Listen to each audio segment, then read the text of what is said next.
Le 18 septembre, notre Église a participé à un partage de riz pour célébrer la fête de Chuseok, la fête d'action de grâce, en faisant don de 70 sacs de riz. Ce partage, relayé par Sisa Magazine, IT Biz News, ESG Economy et Star Daily, a été une occasion précieuse de partager l'amour du Seigneur avec nos prochains. Le dimanche 21 septembre a eu lieu la cérémonie d'inauguration de 2025. Ce fut un jour de joie pour ceux qui ont récemment été inaugurés à des postes importants dans le royaume de Dieu. L'Assemblée et les invités présents étaient unis dans la célébration et la joie. Les fonctions confiées par Dieu sont une bénédiction et un grand honneur, incomparable à tout autre ministère sur terre. Au total, 62 personnes ont été inaugurées ce jour-là, dont 3 anciens, 2 anciens honoraires, 1 ancien associé, 39 grandes diaconesses et 17 grandes diaconesses honoraires.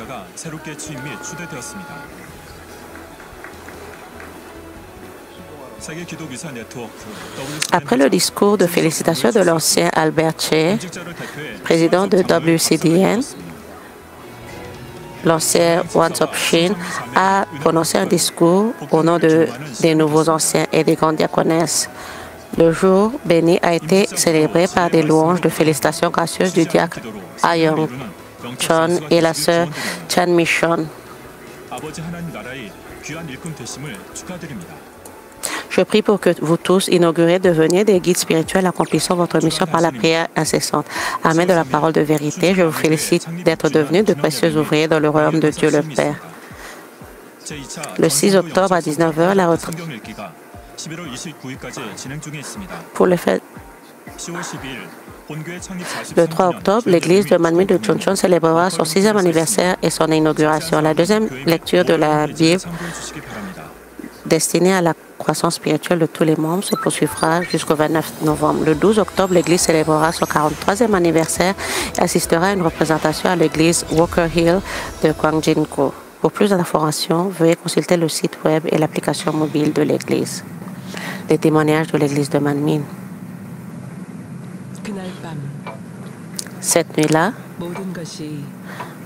tout semblait s'être arrêté.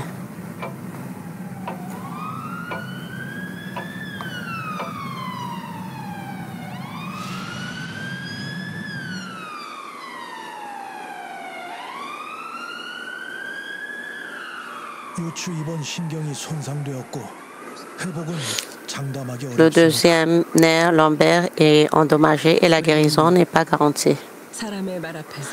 En réalité, nous avions peur, mais Dieu a transformé notre peur en paix.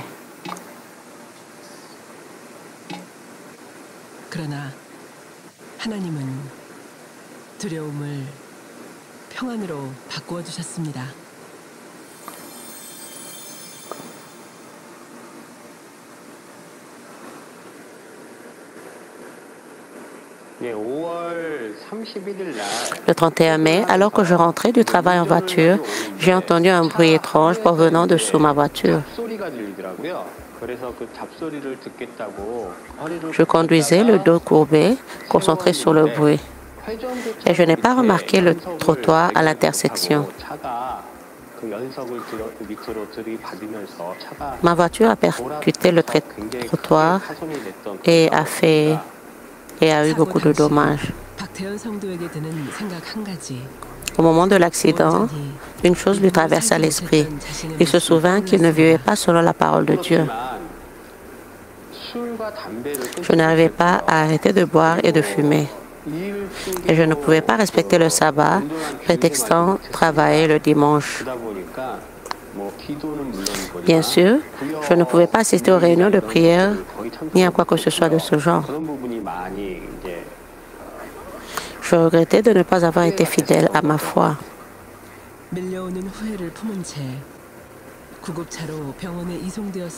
Se sentant plein de remords, il a été transporté à l'hôpital en ambulance.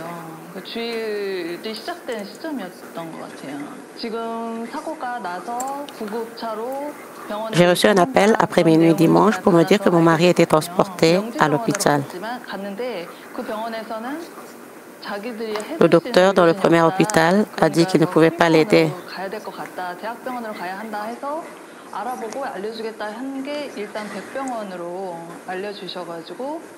On déclarait qu'il ne pouvait pas nous aider et nous avons recommandé des hôpitaux plus grands. Nous avons donc été transférés à l'hôpital d'Ilsan, un des hôpitaux recommandés. Mon mari a été immédiatement admis aux soins intensifs de cet hôpital. Le lendemain, le médecin responsable m'a dit « Votre mari a besoin d'une intervention chirurgicale rapide. Ses nerfs sont tellement endommagés qu'il risque de ne plus pouvoir marcher. » À ce moment-là, j'ai senti que son état était très grave. L'unité de soins intensifs n'était pas un endroit où rester longtemps. Pendant un bref instant, j'étais profondément bouleversée de voir des gens décédés ou trop malades pour se rétablir.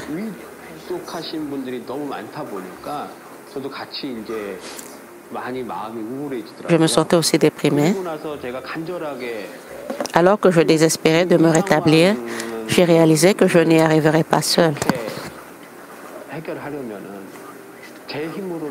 J'ai demandé à Dieu de m'aider et de me guider vers un meilleur chemin.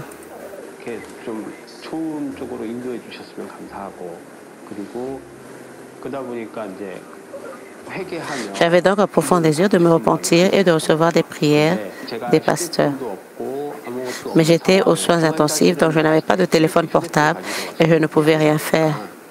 Parce qu'aux soins intensifs, vous ne pouvez pas entrer avec un téléphone. Je souhaitais qu'ils reçoivent la prière du pasteur émérite pour les malades et qu'ils soient opérés, car c'était la solution la plus sûre. Dans une situation, ils devaient être opérés immédiatement. Cependant, je n'ai pas pu lui rendre visite car il était en soins intensifs. On m'a accordé un bref moment pour le rencontrer et l'aider à recevoir la prière du pasteur émérite pour les malades. Il a accepté la prière avec ferveur.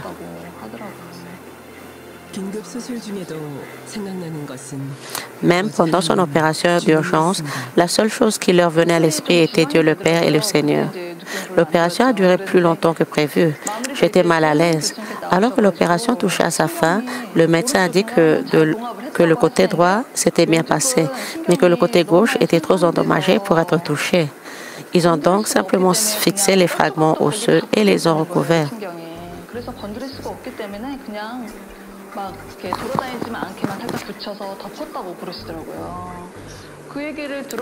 J'ai été complètement déconcertée par ces paroles. Je n'avais pas réalisé la gravité de la situation, alors je ne savais pas quoi faire. On m'a emmenée en salle de réveil et j'ai entendu les médecins parler de moi sous semi-anesthésie, sans savoir que j'étais conscient. Et ils se disaient entre eux, remarchera-t-il un jour? Se demandait-il, la voix pleine de doutes. Malgré l'opération, mon état restait grave. Et même si j'avais reçu la prière enregistrée du pasteur émérite, ce n'était pas suffisant. J'étais frustrée. J'aurais pu être frustrée avec de telles pensées. Mais heureusement, j'étais toujours sous anesthésie et je ressentais une chaleur comme si quelqu'un posait une main sur mon bas du dos.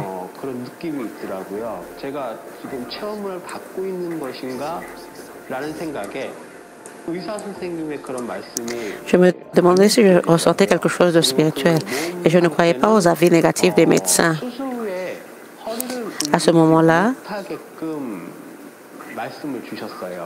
je ne pouvais pas bouger le dos et le médecin n'a pas pu me donner d'avis définitif, se contentant de dire qu'il devait observer et attendre environ 1 an pour savoir comment j'allais.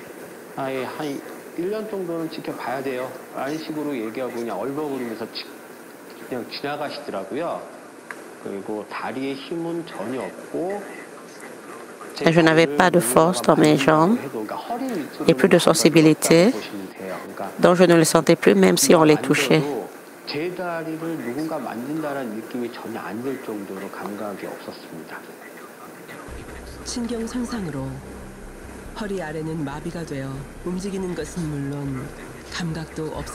À cause d'une lésion nerveuse, il était paralysé de la taille aux pieds, incapable de bouger ni de ressentir quoi que ce soit.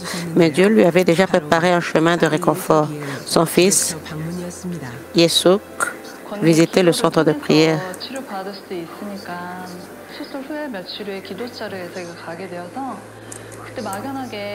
J'ai cru au pouvoir de la prière du pasteur titulaire et j'ai prié avant que mon fils Yesuk ne se rende au centre de prière. J'espérais que si Yesuk recevait la prière du pasteur titulaire à ma place et celle de mon mari, alors mon mari serait guéri et rétabli. J'étais heureux quand ma femme m'a dit que Yesuk, mon fils, pourrait aller au centre de prière et recevoir la prière du pasteur titulaire. Pour moi, en m'examinant, je pense que le temps était parfait. J'étais si reconnaissant que mon fils devait aller visiter le centre de prière en ce moment où je devais recouvrir ma santé et il pouvait recevoir la prière du pasteur titulaire pour moi.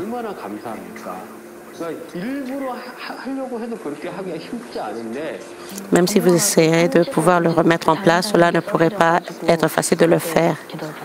Le pasteur titulaire a invité les élèves de l'école du dimanche. Alors j'ai visité le centre de prière avec la lettre de ma mère qui contenait une histoire de mon père. Il a subi une intervention chirurgicale, mais les lésions nerveuses du côté gauche étaient si graves qu'elles ont été simplement dissimulées. Il aurait besoin d'une année de rééducation. Dieu notre Père aide-le. Soigne ses nerfs, purifie-les et bénéficie-les afin qu'il puisse retrouver une vie normale sans séquelles et dans les meilleurs délais. Que la paix soit avec sa famille. Merci Seigneur Dieu pour notre Père et prie au nom de notre Seigneur Jésus-Christ. Amen. J'ai reçu la prière dans l'espoir que mon père puisse à nouveau marcher et reprendre sa vie normale et je crois qu'il pourrait à nouveau se lever.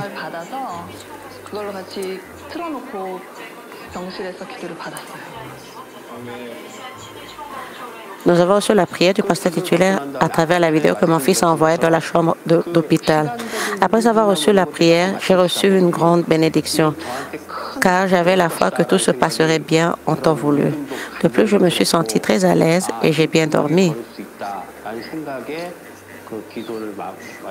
car j'avais l'impression de pouvoir remarcher pendant que je recevais la prière.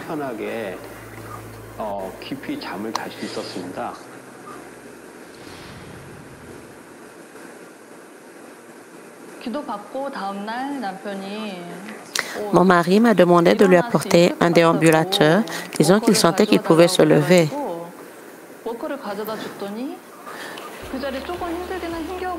Je lui ai amené le déambulateur. Il a eu un peu de mal au début, mais il a vite réussi à l'attraper et a commencé à bouger ses jambes. Je n'avais toujours aucune sensation dans les jambes, mais je pouvais me lever facilement et faire un pas à la fois.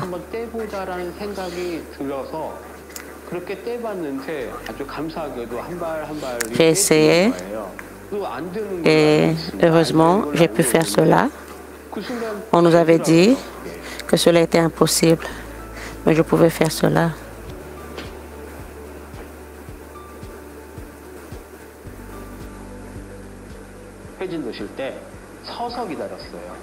J'attendais mon docteur et le docteur qui a vu cela était si surpris et a dit « Tu es debout ?» et a demandé si je pouvais marcher et j'ai dit oui.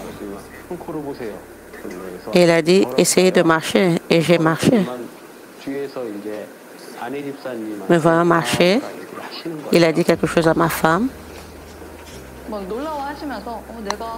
Le médecin fut très surpris et dit « Son côté droit s'est bien déroulé après l'opération, mais je lui ai donc redemandé « Vous avez dit que vous ne pouviez pas toucher son côté gauche et que vous l'avez simplement suturé, n'est-ce pas ?» Le médecin répondit oui et demanda surpris « Votre mari, cela est-il possible parce qu'il est encore jeune et se rétablit rapidement ?»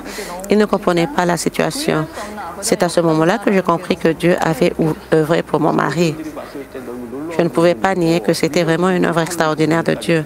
Les médecins étaient stupéfaits en me voyant.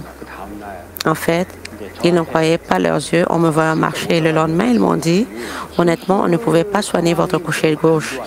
Les nerfs étaient effilochés et endommagés et les fragments osseux ne pouvaient pas être retirés. On a donc dû les suturer et le pronostic était sombre. Mais maintenant, vous allez tellement bien. L'hôpital ne peut plus rien faire pour vous.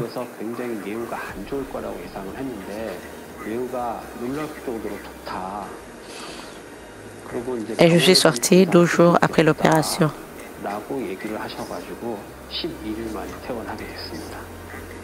Et en juste 12 jours après l'opération.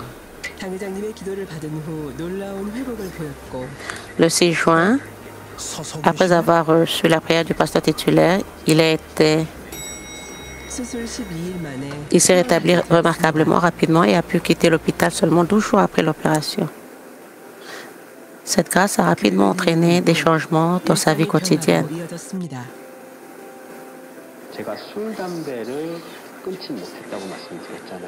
Je vous avais dit que je n'arrivais pas à arrêter de boire et de fumer. J'étais désespéré. J'ai essayé à maintes reprises, mais j'ai échoué à chaque fois. En fait, même en soins intensifs, je me demandais, oh là là, comment pourrais-je résister à la cigarette?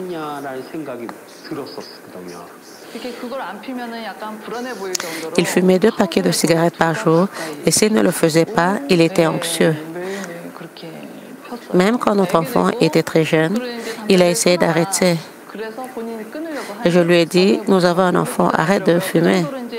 Il a essayé d'arrêter, mais il a fini par fumer en cachette. Les membres de notre église ont arrêté facilement, disant que l'odeur des cigarettes était dégoûtante. Et j'espérais que mon mari connaîtrait la même grâce.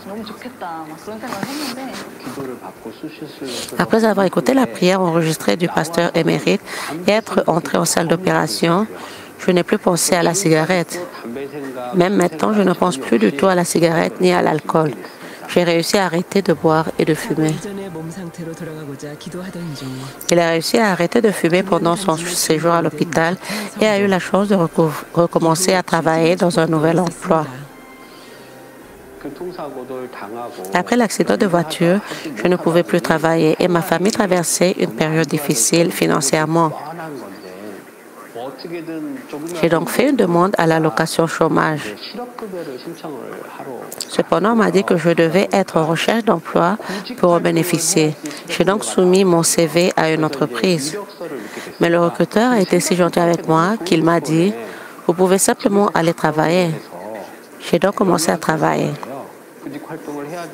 Et c'était à côté de la maison. Comme je ne pouvais pas refuser l'interview, je suis allée là-bas et j'ai porté ma ceinture dorsale. Mais l'intervieweur était si favorable et il m'a dit, tu peux commencer à travailler ici. Alors j'ai commencé à travailler, bien que j'avais des difficultés financières et j'étais encore faible. Dieu m'a ouvert la porte à un excellent emploi. J'en suis tellement reconnaissant. Bien que ses jambes ne fonctionnaient pas pleinement, il pouvait se lever et marcher. Et Dieu lui a même ouvert la voie vers un emploi. Croyant qu'il serait complètement rétabli, il s'est rendu à Wonju pour participer à la retraite d'été de l'église de Manmin.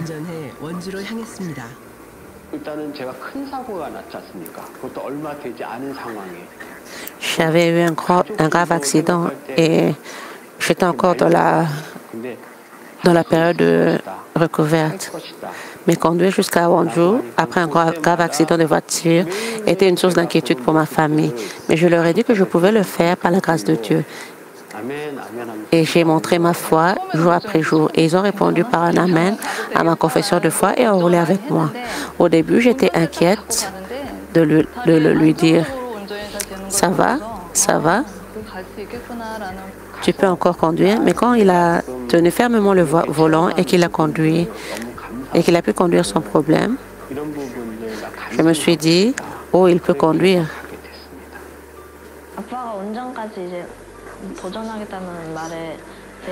J'ai participé à la retraite d'été parce que j'étais très reconnaissant de ce que j'ai vécu et je voulais partager mon témoignage. J'étais tellement surpris et émerveillée lorsque mon père m'a dit qu'il essaierait même de conduire. Mais j'avais aussi foi que Dieu, notre Père, serait avec nous. Quand je suis arrivée à la salle de conférence, ma foi a semblé redoubler. Alors que j'étais assis à un siège, réservé aux malades, et que je priais avec ferveur, un croyant, transpirant abondamment, est passé pas à pas, à la recherche d'une place assise.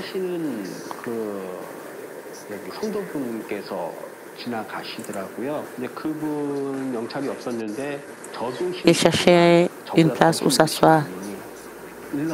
Malgré que j'étais faible physiquement, mais parce qu'il semblait plus faible que moi et qu'il souffrait, je lui ai donné ma place. Puis je suis sortie dans la salle B et j'ai reçu la prière du pasteur titulaire pour les malades. Après cela, mon corps s'est réchauffé, mes jambes sont devenues plus fortes et j'ai senti l'engourdissement s'estomper. À partir de ce moment,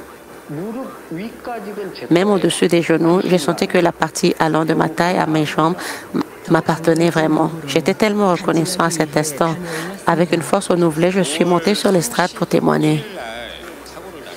J'ai eu un accident le 31 mai et j'ai été opérée le 2 juin. Le 6 juin, mon fils a reçu la prière du pasteur titulaire en ma faveur et m'a envoyé la vidéo, à laquelle j'ai reçu la prière avec ferveur. 5 jours après l'opération, j'ai pu marcher maintenant. J'ai eu un emploi et je travaille.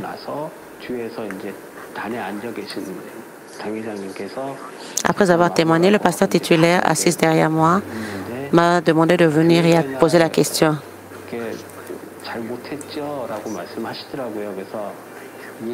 Tu n'as pas bien vécu votre foi, n'est-ce pas? J'ai répondu non. Elle a répondu, Dieu le Père est vivant. Le ressentez-vous profondément maintenant? J'ai répondu Amen. Je crois sincèrement que Dieu est vivant et parce qu'il l'est, j'ai reçu une telle grâce gratuitement. Grâce à cet accident, ma famille a reçu le précieux don de la bénédiction et je suis si reconnaissante que les membres de ma famille puissent désormais regarder dans la même direction et partager le même espoir.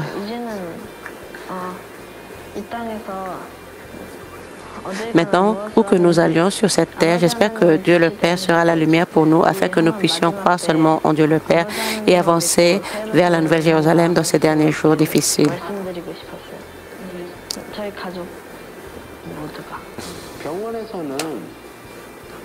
Le médecin a confirmé que je pouvais retirer mon corset et profiter pleinement de ma vie quotidienne.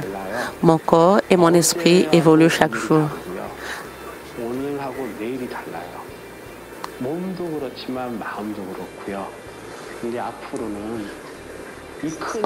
Cette grâce que je reçois n'est-elle que la partie émergée de l'iceberg? Je veux la lui rendre en vivant pleinement ma vie de foi.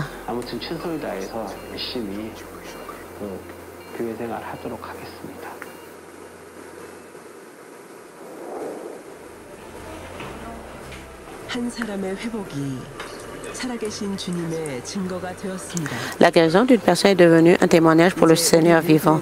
À notre tour maintenant. Aujourd'hui, dès que nous contemplons ce moment avec gratitude et foi, une puissance extraordinaire se déploie. Merci Dieu le Père de nous guider sur le meilleur chemin. Merci de m'avoir conduit au précieux autel. Merci de m'avoir guéri avec amour. La puissance de Dieu est la même aujourd'hui. Amen.